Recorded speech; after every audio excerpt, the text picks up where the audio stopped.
Siempre he pensado que los mexicanos somos muy buenos para detectar nuestras áreas de oportunidad, nuestras insuficiencias, en aquello en lo que no somos tan buenos. Sin embargo, muchas veces pienso que no estamos conscientes de nuestros activos, de nuestras fortalezas, de en lo que somos buenos. Lo mismo pasa para un país. Pero es muy importante que estemos conscientes, sí, de nuestras debilidades, de los retos en materia de desigualdad, de los retos en materia de fortalecimiento del Estado de Derecho, pero que también hablemos de en lo que somos fuertes. Porque México es un gran país y México tiene vocación de grandeza. Y eso es precisamente lo que me propuse hace 3 años a través de escribir un libro que se llama México en la generación del desarrollo, nunca tan cerca como hoy. Y pienso que si en ese entonces era relevante, pienso que es más importante hoy en día difundir estos conocimientos. Y este mensaje va sobre todo para la gente joven, aquella que tiene que opinar cada vez más precisamente sobre el futuro. Los jóvenes del mundo y especialmente los jóvenes de México, que son los que más tienen que ganar y más tienen que perder de su futuro, son los que tienen que tomar decisiones sobre el país que desean y en el que tenemos todos que construir. Decía alguien que la mejor manera de predecir el futuro es crearlo. Y yo lo que los invito es que piensen en México, que reconozcan sus debilidades, pero que sepan también sus fortalezas, y eso es precisamente lo que quisiera en una presentación muy breve podérselos señalar. Primero hay que ver un contexto internacional, dónde está el mundo para saber dentro de ese mundo cómo ha avanzado México. Lo relevante es ver cómo ha crecido la prosperidad a nivel internacional y vemos que antes de 1900 prácticamente no había crecimiento de la economía y de 1900 a la fecha ha sido un crecimiento exponencial. Por otro lado vemos que si bien sigue habiendo gente y números muy importantes en términos de pobreza extrema, también es un dato que la proporción de la pobreza extrema como porcentaje de la población mundial ha venido a la baja y esa es la tendencia, una tendencia constante. Ahora hablemos de México. ¿Qué ha pasado en México en los últimos años? En términos de escolaridad, en los 80s, 4.6 años de escolaridad, pasamos un poco más de 9 años. La esperanza de vida de los mexicanos ha crecido de 57 años en los 80 a prácticamente 77 o más. Y esto no solamente se debe a los avances médicos a nivel internacional, sino a que tenemos sistemas e instituciones en México para poder garantizar más años de vida con mayor calidad. Y luego son muchos de los indicadores tradicionales para medir bienestar. En el año 2016 prácticamente el 95% de los mexicanos teníamos electricidad, 99% agua potable, agua entubada, y 96% piso con recubrimiento. ¿Por qué es importante? Porque es una manera de medir también la pobreza extrema. Y hablemos de algunos criterios que quizás son más actuales, más modernos. El número, por ejemplo, de mexicanos con computadoras. En el año 2000, 14.9 millones, 50 millones en el año 2017. O veamos el número de usuarios con internet, alcanzando los 71 millones de usuarios en el año 2017. O pensemos también cuántas personas tienen celular, 81 millones en el año 2016.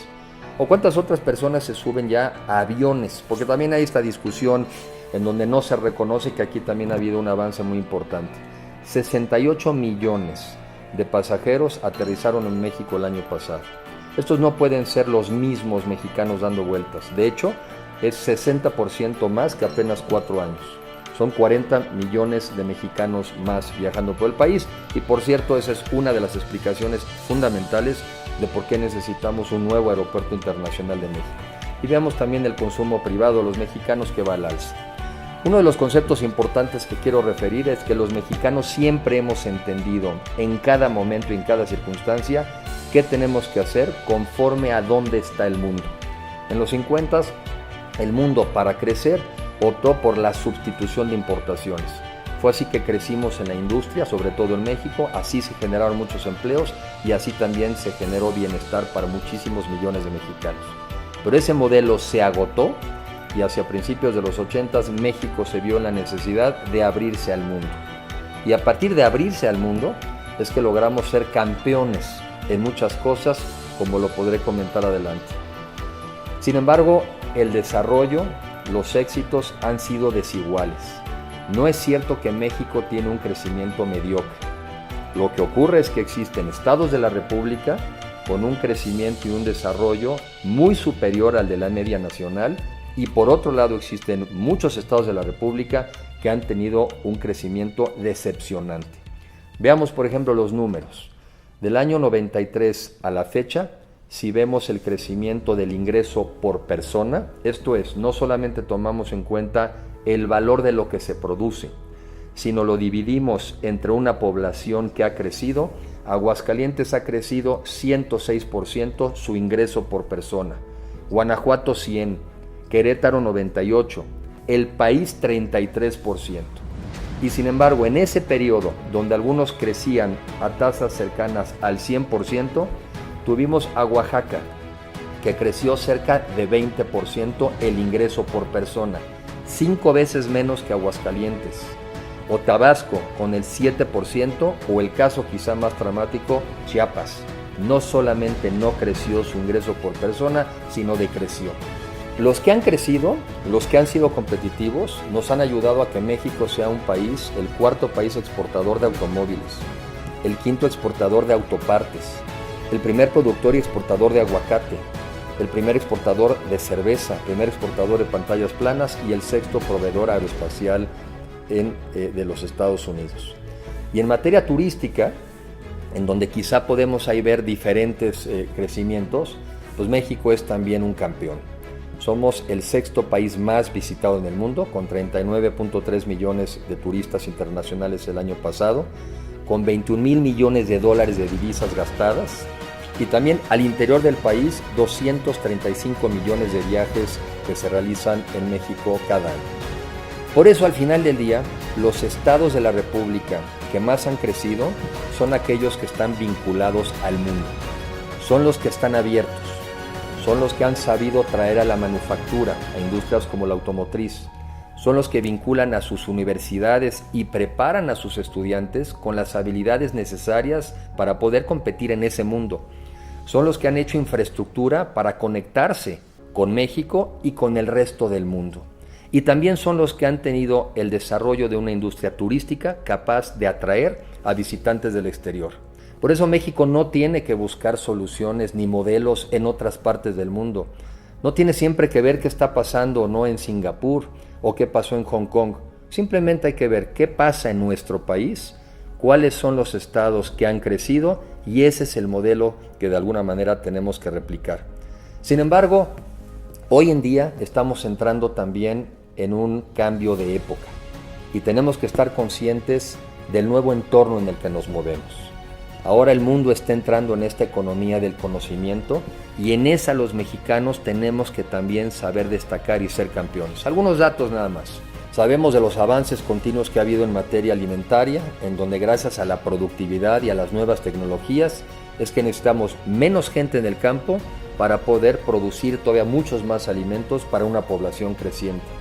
¿Y qué decir de las energías renovables? En donde sobre todo la gente joven cada vez está más consciente y desea un desarrollo sustentable, en donde no sea necesario acabar con el medio ambiente, con la naturaleza, con tal de poder crecer y generar nuevos empleos. Hoy en día en China se están construyendo inmensas plantas solares sobre el agua. Sabemos que con el 1% del desierto del Sahara podríamos cubrir la demanda de energía eléctrica en todo el mundo. Y esto se debe, entre otras cosas, a cambios tecnológicos que han disminuido enormemente los costos de la producción de energía, por ejemplo, a partir del sol. Este es el mundo en el que vivimos ya hoy. Y este es el mundo que los mexicanos tendremos que enfrentar. Alguien decía, todo lo que se pueda automatizar, se va a automatizar. Y por eso tenemos que estar conscientes de estar en aquellas actividades, en aquellas profesiones donde dependen más del ser humano, de sus habilidades de interacción, de su creatividad, de innovación, de su capacidad de trabajar en equipo y de usar las nuevas tecnologías en beneficio precisamente del ser humano. Y esto es lo que les quiero transmitir. No se pueden aplicar recetas del pasado para retos y oportunidades del presente. Pero también veo con una enorme preocupación que si bien en los últimos años la diferencia entre Aguascalientes y Chiapas ha sido de 100 a 1, en esta nueva economía exponencial, en la economía del crecimiento, si no nos subimos todos, esas diferencias podrían ser de 200, de 300, de 400 a 1. Y eso es muy importante poderlo interiorizar. Y como le decía en un principio, Quienes más tienen que apostarle y más decidir sobre el futuro de nuestro país son los jóvenes. Quienes más tienen que informarse sobre este entorno en el que vivimos son los jóvenes. Quienes más tienen que prepararse para ser exitoso en él son los jóvenes. Pero también los jóvenes tienen que decidir sobre el entorno en el que viven. Mucho depende sin duda del esfuerzo personal. Mucho depende de obtener habilidades y herramientas de trabajo para poder ser exitosos. Pero mucho dependerá también del entorno en el que nos desarrollemos. Y no es igual, no es indistinto en el entorno en el que vivamos. Un entorno de preparación, de innovación, pero sobre todo un México abierto al mundo. En el turismo no me puedo imaginar un sector turístico exitoso que no fuera parte de recibir a gente del mundo.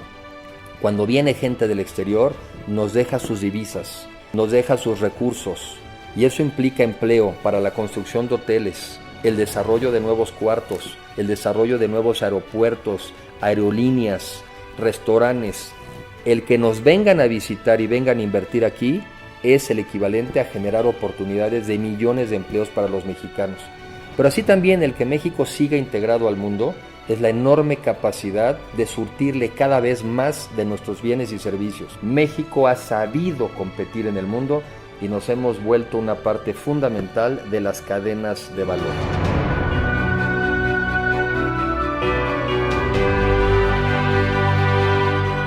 Trabajemos todos por un mundo más solidario, más unido, pero también por un mundo más abierto.